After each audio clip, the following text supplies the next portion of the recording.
안녕하세요. 품질 경영 문제 해결 과정 전문 강사 변석호입니다.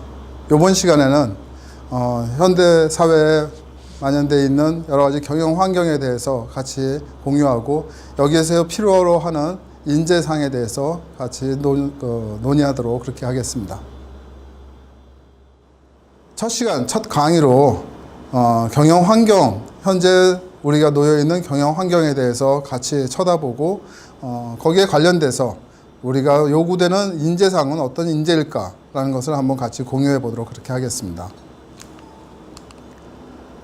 자, 현재 우리 경영 환경은, 특히 우리나라의 경영 환경은 1990년도로부터 누적된 손실에 인해서 위기가 발생을 합니다.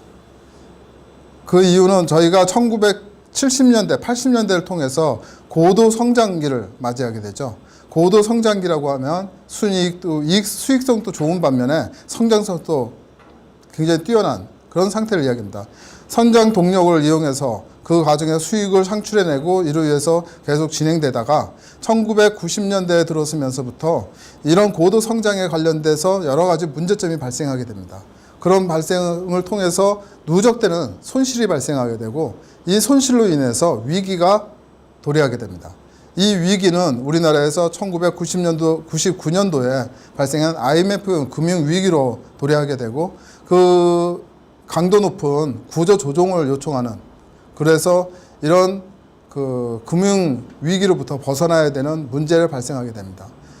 이로 인해서 기업이 갖고 있던 많은 부채들을 줄이고 또 현금 보유율을 높이면서 수익 구조를 바꾸고 성장 동력을 떨어뜨려서 수익이 높은 쪽으로 이동하는 그런 상태에서 지금 현재 상태는 수익을 높이고 성장률을 약간 둔화시키는 그런 현재 상태라고 볼 수 있습니다.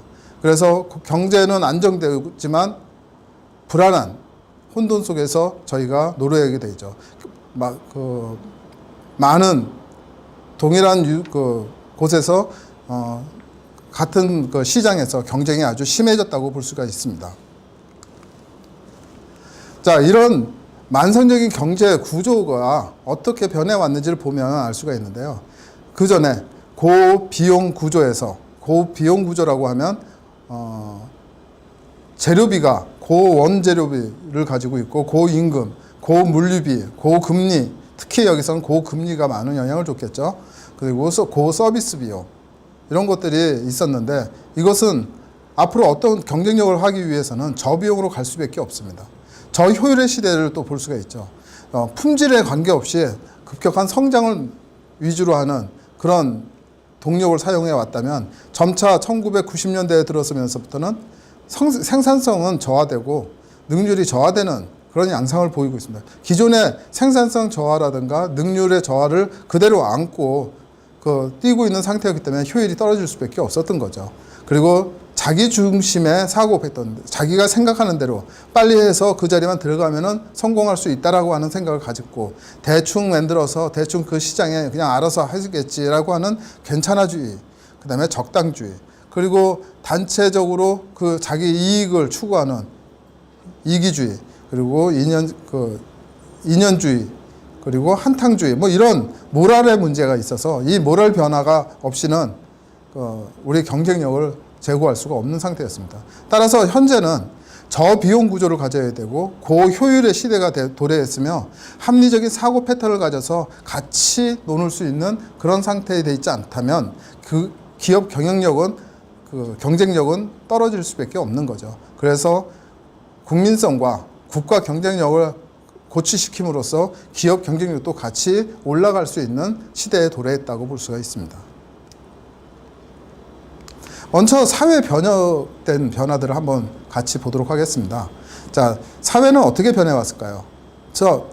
산업혁명을 일으켰고 했던 가장 큰 거는 증기기관이었습니다. 그리고 그로 인해서 산업혁명과 그 다음에 대량 생산이 가능해지는 그런 시대가 도래했죠. 그 다음에는 전화가 나오고요. 그 다음에 TV, PC, 이렇게 하면서 각각 50년마다 한 번씩 큰 변혁을 일으키게 됩니다.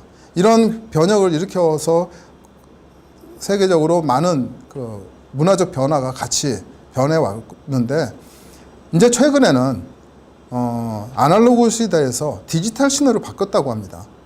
그 디지털 신호를 바뀌었다는 건 PC에서부터 넘어가는 디지털 시그널들이 여러 곳에서 서로 소통하는 곳에 그 네트워크를 이용할 수 있게 만든 거죠. 자, 그래서 디지털 네트워크 시대에 도래됐고요. 이 도래한 디지털 네트워크 시대는 디지털한 데이터를 핸들링하는 그런 정보력이 필요로 하는 사회가 됐습니다. 자, 그러면 국가의 경쟁력이라는 건 과거부터 현재로 이 때를 따라서 어떻게 움직여왔을까요? 처음에는 군사력이었겠죠. 그리고 정치적인 어떤 능력을 갖고 있는 국가가 선도를 하고 있었겠죠. 그러나 현재는 기술력을 넘어서 정보력이 우리를 경쟁력을 또 국가의 그 경쟁력을 키우게 되는 겁니다. 그래서 앞으로는 정보를 지배하는 자가 세계를 지배한다는 이야기가 나오고 있는 거죠.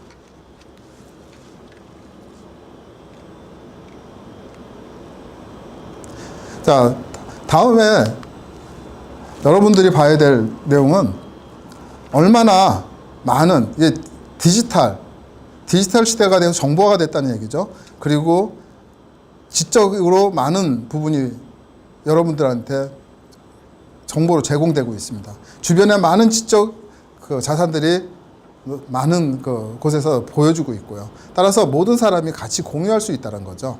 그 다음에 퓨전입니다. 어느 하나만 갖고 있는 것이 아니라 두 개가 서로 같이 융합해서 발전해 나가는, 그래서 새로운 아웃풋을 내놓는 그런 시대가 된 겁니다. 이러다 보니까 3C라고 하는데 고객과 컴플리트나 그 다음에 체인지, 이런 것들에 의해서 시대의 혁명을 요구하는 그런 시대가 됐는데요. 이걸 자세히 들여다보면은 그런 정보화 시대와 을 통해서 알 수 있는 것이 초경쟁 시대, 즉 변화의 속도가 엄청 빠릅니다. 그리고 변화의 속도와 변화의 크기도 예전에 변했던 그런 50년마다 변하는 그런 변화가 현대 사회에서는 수시로 그런 아이템들이 나타나기 시작하고 있습니다.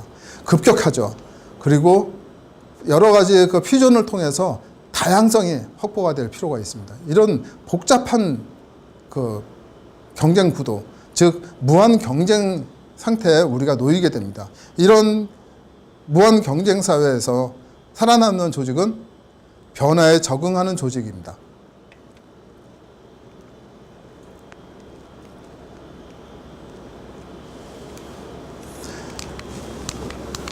자, 경영활동이라는 것은 그냥 단순하게 하나만 하는 활동이 아니고요. 그 프로세스가 하나에서 계속 연동돼서 움직이게 됩니다. 정보를 채취하는 그 경영을 채취하고 그것을 핸들링해서 의사결정하고 다시 또 새로운 아이템이 오게 되면 그것을 다시 또 핸들링을 해서 그 의사결정하고, 이런 프로세스가 쉬지 않고 계속 돌아가게 될 거죠. 그런 활동들이 몇 가지 이제 단계로 보게 된다면, 경영 활동은 그냥 프로세스를 관리하는 정도였으면 됐죠. 근데 품질 경영 활동이라고 하면 프로세스 업무 수준을 향상, 프로세스를 돌리는, 그러니까 의사결정하는 과정들을, 문제 해결하는 과정, 그 프로세스가 고급화되고 그런 상태에서 관리만 잘 되면 좋은 활동이 됐다고 합니다. 그러나 무한 경쟁 사회에서 그 목표는, 모든 활동의 목표는 식스시그마 수준, 세계 최고의 상태의 경영 활동을 하는 상태까지 가야지만이 이제는 살아남는 시대가 된 겁니다. 자, 식스시그마 어떤 걸까요? 라고 한번 예를 들었다면, 우리나라의 선조 시대 때 만든 8만 대전경을 한번 예를 들어 보겠습니다.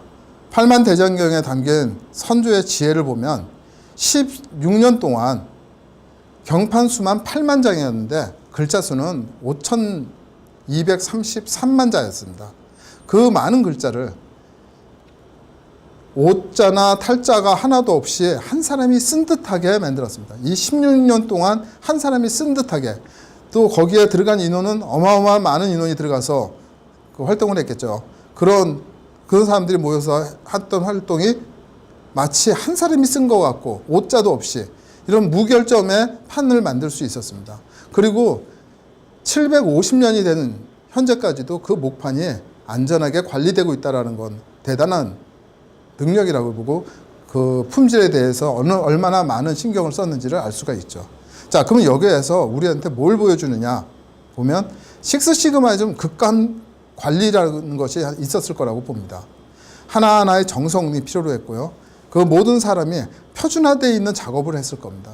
이 표준화가 굉장히 중요한 거죠. 그래서 해야 될 일을 명확하게 하고 그것에 정성을 다해서 그 일을 하나하나 어떻게 할 건지를 표준화해서 동일한 활동을, 다양한 사람들이 동일한 활동을 16년간 걸쳐서 진행됐을 때 이 결과가 나왔다. 이 정도 수준이면 식스 시그마를 넘어서는 아주 엄청난 결과물이라고 볼 수 있습니다.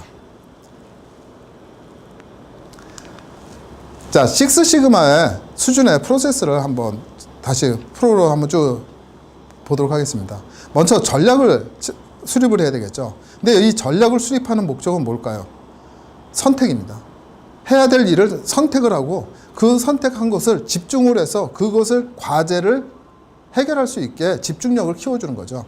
산업의 기술과 산업과 기술의 양축으로 평가를 해서 어떤 거를 해야지만이 경쟁에서 이길 거냐를 결정하는 그런 과정이겠죠. 그렇다면 그렇게 해야 될 곳을 목적을 정확하게 잡았다면 전략을 수립했다면 목표를 명확하게 해야 됩니다. 불분명한 목표는 그것을 달성하는데 어려움이 발생하거든요. 그래서 또 목표를 잡을 적에는 초인류의 목표를 선정하는 것이 중요합니다. 자, 그리고 개발을 하겠죠. 근데 개발을 했을 때 모든 사람이 같이 활용할 수 있어야 되기 때문에 과학적 방법론 등을 통해서 효율적으로 해야지. 이것을 감각적으로 했을 때 놓치는 부분이 그것이 성공하면 좋은데 실패했을 때 실패에 의한 기회 손실로 인해서 그 사업 자체가 문을 닫는 문제가 발생할 수 있습니다. 그래서 이런 식스 시그마의 프로세스 혁신을 통해서 한 번의 시도로 단시간의 투입으로 집중해서 성공을 일으키는 그런 목적을 가지고 진행을 합니다. 그리고 그 결과를 또 활용을 해서 또 그 효과를 극대화시키는 게 목적입니다. 세이트라는 회사의 경우 식스 시그마의 연구 혁신은 어떻게 됐는지를 쭉 펼쳐 프로세스를 갑니다. 자, 중장기 계획을 세우고요. 아이디어를 생성을 합니다. 그 다음에 초인류 목표를 설정을 합니다. 이럴 때 밸류 커브를 그려서 그것이 어떠한 값들에 있는지 이런 여러 가지 수치적으로 확인을 해야 될 필요가 있습니다. 그리고 테크놀로지 로드맵을 통해서 앞으로 과거의 트렌드와 앞으로에 나가려고 하는 방향에 대해서 명확하게 할 필요가 있습니다. 그리고 또 하나는 QFD라고 해서 품질의 전개가 어떻게 되고 있고 뭐와 어떤 요소에 의해서 영향을 받는지를 정확하게 디스플레이를 할 필요가 있습니다. 이것을 가지고 초인류의 목표를 설정을 하게 됩니다. 테크놀로지 로드맵이 굉장히 중요한 것이고요. 밸류 커브가 앞으로 어느 정도 돼야 이것이 들어갔을 때 초인류 상태가 되는지를 알게 되겠죠. 자, 그러면 목표를 달성하기 위해서 달성 방안을 만들어야 되겠죠. 이때 갖고 있는 문제점을 풀어 나가야 됩니다. 그런 문제점을 풀어서 개발을 하고 그 개발을 하는 것은 과학적이고 합리적이고 또 공통 언어로서 사용돼야 되거든요. 그래서 만든 방법이 실험계획법, 통계적 개선 활동을 해야 된다는 겁니다. 자, 이런 걸 통해서 연구 개발이 되었으면 기술 지원을 해서 사업화를 해야 됩니다. 자, 이런 과정을 거쳐서 고객한테 갔을 때 고객의 소리가 다시 피드백이 돼서 다시 중장기 계획에 수립이 되고 또 이런 사이클을 계속 반복함으로써 최인류 기업으로 탄생할 수 있는 겁니다. 그러면 이런 인류 기업만 있으면 될까요? 그 인류 기업을 이끌고 있고 그 각각의 기술자들은 글로벌한 기술자가 돼야 됩니다. 그런 기술자는 어떤 기술자가 글로벌한 기술자일까요? 먼저 공학적인 윤리의식을 가져야 됩니다. 윤리의식은 현대사회에서 필요로 하는 덕목 중에 하나입니다. 자, 사회, 즉 우리의 고객인 사회가 요구하는 범위 안에 있어야지 요구하지 않는 범위, 그 배타적인 범위로 우리의 기업을 이끌게 되고 그것을 사고하게 된다면 그거는 당연히 거기서 도태되는 효과가 있겠죠. 또 창조성이 있어야 됩니다. 인간성에 풍부한 기술자로서는 그 가장 중요한 자질이라고 볼 수 있습니다. 협동심이 필요로 합니다. 현대사회는 자기 한 분야에서만 잘한다고 해서 1등이 될 수는 없습니다. 1등이 되는 것은 남들과 같이 협력할 수 있는, 잘 협력할 수 있고, 내가 알지 못하는 것을 잘 끄집어내서 내가 원하는 방향, 우리가 원하는 방향을 극대화시키고 시너지를, 효과를 얻을 수 있는 그런 사람은 협력을 잘하는 사람일 겁니다. 그러기 위해서 또 하나는 커뮤니케이션 능력이 필요합니다. 서로 대화하고 상대의 의견을 끄집어내고 아이디어를 끄집어내는 그런 커뮤니케이션 능력은 굉장히 중요한 부분이겠죠. 자기 학습 능력이 필요할 겁니다. 자기 학습의 능력이라는 것은 단순하게 기존에 알고 있었던 거에서 누가 이제 가르쳐 주는 것이 아니라 많은 부분을 환경을 쳐다보면서 거기서 자기를 학습할 수 있고 또 늘 능력을 배양하는데 자기 집중을 할 수 있는 사람이 필요합니다. 그리고 전문 지식, 응용력, 여기서 중요한 부분은 응용력일 겁니다. 전문 지식은 자기가 갖고 있습니다. 이 분야에서 내가 1등이라고 이야기할 수 있는 단계까지 올라가기 위해서 그것은 기술적 융합을 많이 할 수 있는 그런 능력이 필요로 합니다. 그래야 새로운 창조로 또 넘어갈 수가 있고요. 근데 이렇게 한다고 하더라도 늘 문제는 붙어 있습니다. 어떤 활동하고 창조를 하고 그런 활동을 하더라도 그 속에 우리가 그 단계별로 해결해야 될 문제들은 난제가 틀림없이 있을 겁니다. 그 문제를 어떻게 해결하냐에 따라서 문제가 한 단계 점프업을 할 수 있는 좋은 기회가 될 겁니다. 그 다음에 과학적 사고방식을 갖고 있어야 된다는 거죠. 자, 이렇게 기본적인 자질과 전문적 지식과 그 다음에 연구 방법론에 대해서 잘 무장이 되어 있다면 이 사람을 글로벌 기술자라고 합니다. 자, 이것을 간단하게 한마디로 설명한다면 파이언 인재라고 할 수 있습니다. 파이언 인재는 전문 기술의 능력을 갖고 있으면서 과학적 연구 방법을 잘 터득하고 있고 그 다음에 커뮤니케이션이라든가 이런 능력을 갖고 있으면서 여러 분야의 쪽에 연구 경험을 갖고 있어서 이 사람이 이것을 융합해서 새로운 창조적인 능력을 발휘할 수 있는 사람, 이런 사람을 파이언 인재라고 얘기하는 거죠.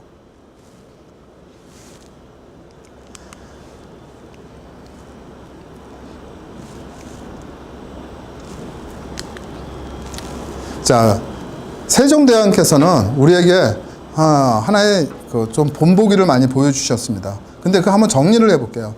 자, 임금입니다. 나라의 왕이죠. 그 왕은 무엇을 목적으로 경영을 했을까요? 세종대왕님께서는 백성의 행복한 삶을 위해서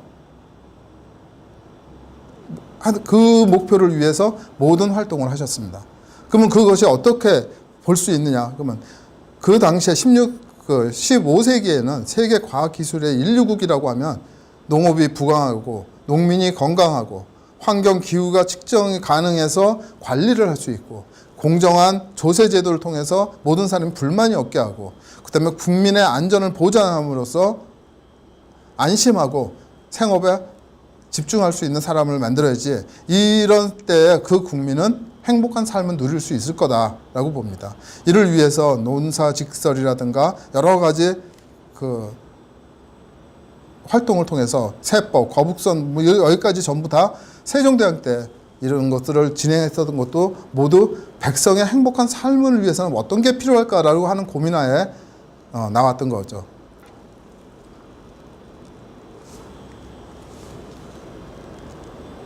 자, 마지막으로 변화와 관련입니다.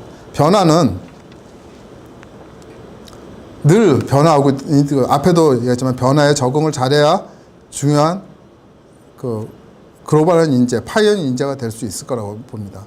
자, 변화는 예측하고 움직였을 때 대응했을 때 중요한 부분도 있지만 변화를 따라가는 거냐, 변화를 일으키느냐라는 점에서도 차이가 있을 수 있습니다.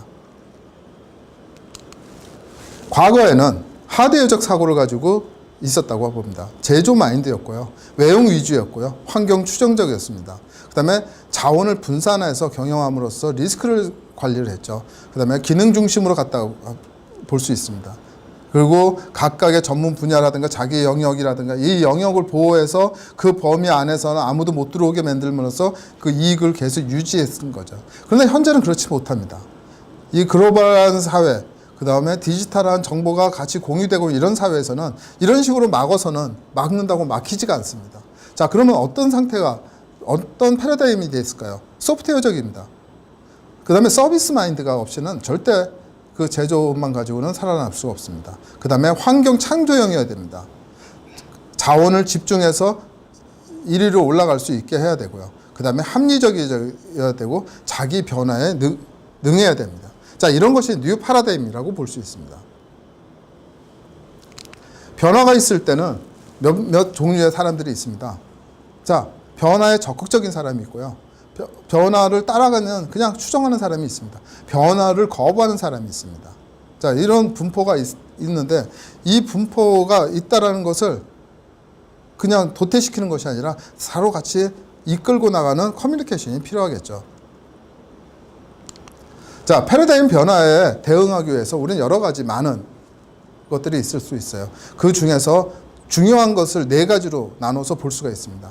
자, 가치 중심의 경영을 해야 되는 거죠. 그다음에 고객 중심이어야 된다는 거죠. 혁신적인 경영 시스템을 갖고 효율적으로 움직여야 됩니다. 그리고 그냥 막연하게 사람에 의해서 움직이는 것이 아니라 프로세스를 셋업하고 프로세스 중심으로 움직여야 됩니다. 그래야 변화에 대해서 적응력이 굉장히 강해질 수 있는 그런 구조가 될 거라고 봅니다. 자, 이런 가치 중심의 경영을 해야 되고 고객 중심이고 혁신 경영 시스템을 갖고 있어야 되며 프로세스를 중심으로 해서 시스템이 돌아가도록 만들어야 되는 이런 거는 늘 보고 있어야 된다는 거죠.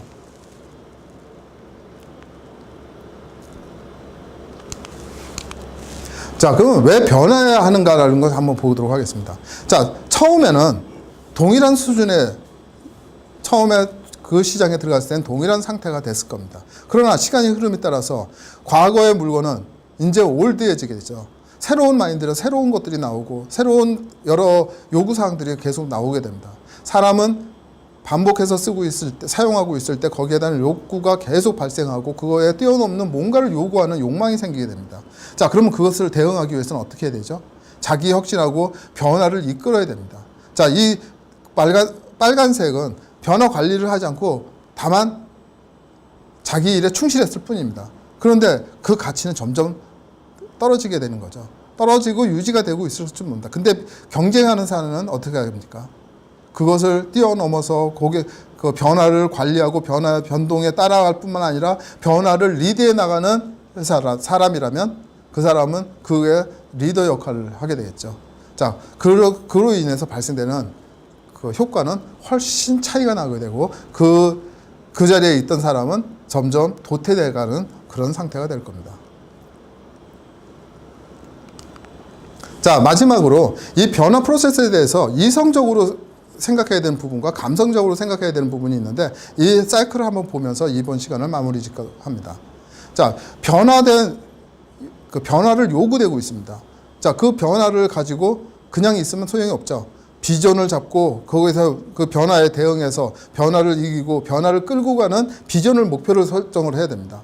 그리고 변화에 대해서 세분화해서 그것을 어떻게 이끌고 그 변화에 따라서 옮겨 탈 건지 아니면 리드해 갈 건지를 세분화시켜서 부분적으로 자기 그 주도권 안에 집어넣어야 될 겁니다. 자, 이것을 그냥 하고 있다면 그냥 따라오는 사람들, 그 조직 내에 그냥 따라오고 있는 사람들을 이해를 시켜야 되죠. 커뮤니케이션을 통해서 그 사람들이 수용할 수 있게 만들고 그 욕구에 대해서 이해하고 필요하다는 인식을 갖도록 만들면 그것으로 인해서 믿음과 책임감이 발생하게 됩니다. 그것이 동력이 돼서 실행을 하게 되고요. 그것이 행동으로 옮겨지면 감성적인 부분이 움직여서 경쟁력이 강화되는 곳으로까지 올라가게 되고 이 변화의 사이클을 계속 반복되더라도 이 문화는 이 조직 문화를 갖고 있는 조직은 늘 승리하는 조직이 될 겁니다. 이번 시간에는 변화에 대해서 여러분들과 공유했습니다. 무한 경쟁 사회, 이런 사회에서 어떠한 인재를 요구하고 있고 그 요구되는 인재는 글로벌한 인재, 파이형 인재라는 것을 여러분들은 알 수 있었을 겁니다. 자, 그리고 그 파이형 인재로 같이 하고 변화에 적응하는 능력, 그 패러다임의 변화는 앞으로 성장 동력이 돼서 우리의 조직 문화로서 우리한테 성장 동력으로 다시 돌아오는 효과가 있을 겁니다. 여러분들에게 많은 도움이 됐으려 바랍니다. 이상입니다.